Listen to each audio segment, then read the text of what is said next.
ਕੇ ਇੱਕ ਵਿੱਚੋਂ ਨਿੰਬੂ ਦਾ ਰਸ ਉਹ ਨਿਚੋੜ ਲੈਣਾ ਹੈਗਾ ਤੇ 2 ਚਮਚੇ ਪਾਣੀ ਦੇ ਪਾ ਕੇ ਉਹਨਾਂ ਦਾ ਜਿਸ ਤਰ੍ਹਾਂ ਉਹਨੇ ਜਿਹੜੀ ਚੀਨੀ ਆ ਘੁਲ ਜੂਗੀ ਇਹਦੇ ਵਿੱਚੋਂ ਵੀ ਘੋਲ ਲੈਣੀ ਹੈਗੀ ਚੀਨੀ। ਉਹ ਫਿਰ ਤੁਸੀਂ ਉਹਨੇ ਬਾਲਾਂ ਦੀ ਜੜ੍ਹਾਂ 'ਚ ਲਗਾਓ ਤੁਸੀਂ। ਇਹਦੇ ਨਾਲ ਵੀ ਆਪਣੇ ਸਾਰੇ ਜਿਹੜੀ ਸਿਕਰੀ ਹੁੰਦੀ ਹੈ ਉਹ ਹਟ ਜਾਂਦੀ ਹੈ ਇਹਦੇ ਨਾਲ। ਫਿਰ ਤੁਸੀਂ ਸਿਕਰੀ ਵਾਸਤੇ ਲੈ ਸਕਦੇ ਹੈਗੇ ਨਾਰੀਅਲ ਦਾ ਤੇਲ ਤੇ ਉਹਦੇ 75 ਗ੍ਰਾਮ ਨਾਰੀਅਲ ਦਾ ਤੇਲ ਵਿੱਚੋਂ 2-3 ਟਿੱਕੀਆਂ ਮਸ਼ਹੂਰ ਦੀਆਂ ਪਾ ਕੇ ਉਹ ਵਿੱਚੋਂ ਘੁਲ ਜਾਂਦੀਆਂ ਪੀ ਕੇ ਪਾ ਲਓ ਉਹਨਾਂ ਨੂੰ। ਉਹ ਤੁਸੀਂ ਲਗਾਓ ਉਹਦੇ ਨਾਲ ਵੀ ਆਪਣੇ ਹਟ ਜਾਂਦੀ ਹੈਗੀ। ਫਿਰ ਇੱਕ ਨੇ ਦੱਸਿਆ ਸੀਗਾ ਇੱਥੇ ਰੇਡੀਓ ਤੇ ਵੀ ਜਿਹੜਾ ਚੁਕੰਦਰ ਹੁੰਦੇ ਬੀਟ ਜਿਹਨਾਂ ਨੂੰ ਕਹਿੰਦੇ 2 ਚਮਚੇ ਉਹਨਾਂ ਦਾ ਜੂਸ ਲੈ ਲਓ, 2 ਚਮਚੇ ਜਿੰਦਰ ਦਾ ਜੂਸ ਲੈ ਲਓ, 2 ਚਮਚੇ ਵਿਨੀਗਰ ਪਾ ਕੇ ਵਿੱਚੋਂ ਉਹਦੇ ਤੁਸੀਂ ਮਸਾਜ ਹੀ ਕਰੋ। ਫਿਰ ਬਾਅਦ ਨਾਲ ਇਹਦੇ ਨਾਲ ਵੀ ਥਰੀ ਹਟ ਜਾਂਦੀ ਹੈਗੀ ਸਿਕਰੀ। ਫਿਰ ਜਿਹੜਾ ਸੈਲਸ਼ੀਅਮ ਸ਼ੈਂਪੂ ਹੁੰਦਾ ਜੀ ਇੱਕ ਉਹ ਮੈਡੀਕੇਟਡ ਹੁੰਦਾ ਹੈਗਾ ਸ਼ੈਂਪੂ। ਉਹਦੇ ਉੱਤੇ 2.5% ਲਿਖਿਆ ਹੋਊਗਾ 2.5%। ਉਹ ਜਿਸ ਤਰ੍ਹਾਂ ਆਪਾਂ ਬਾਲ ਗਿੱਲੇ ਕਰਕੇ ਉਹ ਸ਼ੈਂਪੂ ਜਿਹਾ ਲਗਾ ਲੈਣਾ ਹੈਗਾ। ਉਹਨੂੰ ਆਪਣੇ 5-7 ਮਿੰਟ ਲੱਗਿਆ ਰਹਿਣ ਦੇਣਾ ਹੈਗਾ ਜੀ। ਇੰਨੇ ਤੁਸੀਂ ਆਪਣੇ ਪਿੰਡੇ ਦਾ ਨਹਾ ਲਓ ਟੱਬੋਂ ਬਹਿ ਕੇ ਇੰਨੇ 'ਚ ਪਿੰਡਾ ਨਹਾ ਲਓ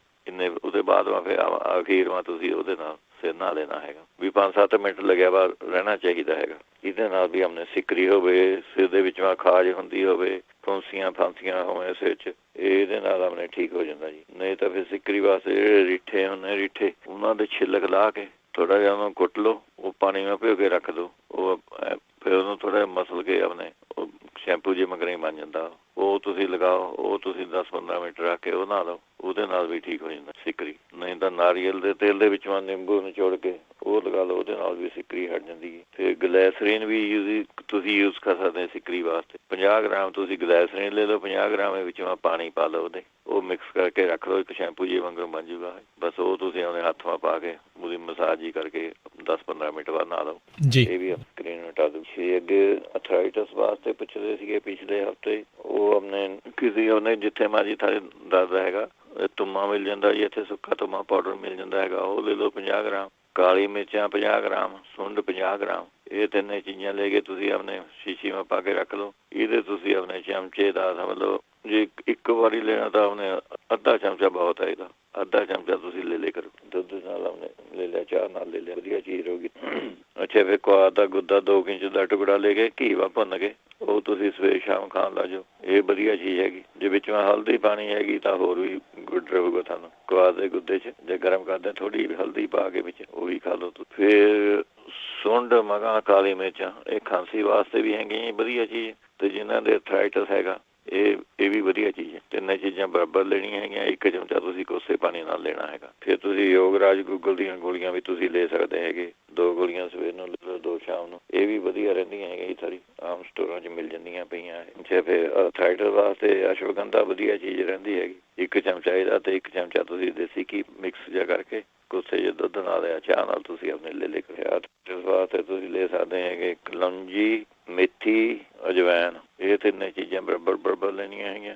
ਅੱਧਾ ਚਮਚਾ ਤੁਸੀਂ ਕੋਸੇ ਪਾਣੀ ਨਾਲ ਇਹਦਾ ਤੁਸੀਂ ਲੈ ਸਕਦੇ ਹੈਗੇ ਰੋਜ਼। ਤੇ ਜਿਹਨਾਂ ਨੂੰ ਅਥਰਾਈਟਸ ਹੈਗਾ ਉਹ ਆਪਣੇ ਰਾਤ ਨੂੰ ਜਦ ਦੁੱਧ ਪੀਂਦੇ ਹੈਗੇ ਤਾਂ 2 ਚਮਚੇ ਅਰੰਡੀ ਦਾ ਤੇਲ ਪਾ ਕੇ ਦੁੱਧ ਪੀਣ ਲੱਗ ਜਿਵੇਂ ਜੀ। ਇਹਦੇ ਨਾਲ ਵੀ ਬਹੁਤ ਜ਼ਿਆਦਾ ਸਾਰੇ ਅਥਰਾਈਟਸ ਨੂੰ ਫਰਕ ਪਊਗਾ। ਪੱਕੀ ਗੱਲ ਹੈ। ਜਿਹੜਾ ਸਾਰਾ ਅੰਦਰ ਸਾਜ਼ਿਸ਼ ਹੁੰਦੀ ਹੈ ਕਦੇ ਤੁਹਾਨੂੰ ਪੇਟ ਸਾਫ਼ ਸਾਰਾ ਐਨ ਕਲੀਨ ਹੋ ਜਾਏ ਕਰੂਗਾ ਸਵੇਰ ਨੂੰ। ਟੇਸਟ ਤਾਂ ਭਾਵੇਂ ਮਾੜਾ ਤੁਹਾਨੂੰ ਬਕਬਕਾ ਚੱਲ ਗਏ ਪਰ ਯੂਜ਼ ਟੂ ਹੋ ਜਾਵੇ। ਇਹ ਰੋਜ਼ ਪੀ ਲਓ। ਅਥਰਾਈਟਸ ਦੀ ਕੋਈ ਤੁਹਾਨੂੰ ਪ੍ਰੋਬਲਮ ਹੀ ਨਹੀਂ ਰਹਿਣੀ ਹੈਗੀ। ਗਲੇ ਹੋਣੇ ਢਿੱਡ ਕਲੀਨ ਰਹੂ। ਫਿਰ ਇਹਨਾਂ ਦੇ ਵਾਸਤੇ ਅਥਰਾਈਟਸ ਵਾਸਤੇ ਤੁਸੀਂ ਨਾਗਰ ਮੁੱਥਾ 50 ਗ੍ਰਾਮ ਲੈ ਸਕਦੇ ਹੈਗੇ। ਸੁੰਡ 50 ਗ੍ਰਾਮ ਲੈ ਸਕਦੇ ਹੈਗੇ। ਇਹ ਮਿਕਸ ਕਰਕੇ 1 ਚਮਚਾ ਤੁਸੀਂ ਇਹਦਾ ਤੇ 1 ਚਮਚਾ ਸ਼ਹਿਦ ਦਾ ਇਹ ਬਣਾ ਕੇ ਖਾ ਲਿਆ ਕਰੋ। ਇਹ ਵੀ ਜੋੜਾਂ ਦੇ ਦਰਦ ਵਾਸਤੇ ਵਧੀਆ ਚੀਜ਼ ਰਹੂਗੀ। ਹੋ ਗਿਆ ਜੀ ਟਾਈਮ ਹੈਗਾ ਇਹ ਵੀ ਜੀ। ਸਮਾਂ ਸਮਾਪਤ ਹੈ ਜੀ। ਚਲੋ ਠੀਕ ਹੈ ਜੀ। ਅਗਲੇ ਹਫ਼ਤੇ ਸਹੀ ਬਾਕੀ ਜਿਹੜੇ ਰਹਿ ਗਏ ਜੀ। ਥੈਂਕ ਯੂ ਜਗਵੀਰ ਜੀ। ਸਤਿ ਸ਼੍ਰੀ ਅਕਾਲ।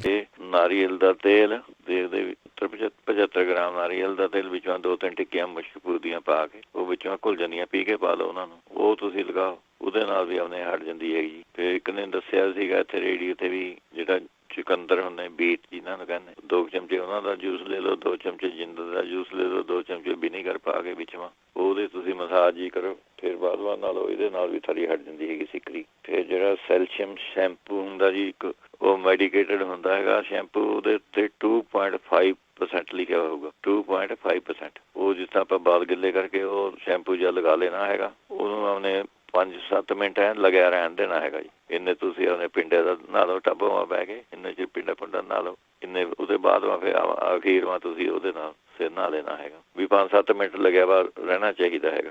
ਜਿਹਦੇ ਨਾਲ ਵੀ ਆਪਣੇ ਸਿੱਕਰੀ ਹੋਵੇ, ਸਿਰ ਦੇ ਵਿੱਚੋਂ ਖਾਜ ਹੁੰਦੀ ਹੋਵੇ, ਫੁੰਸੀਆਂ ਫਾਂਸੀਆਂ ਹੋਵੇ,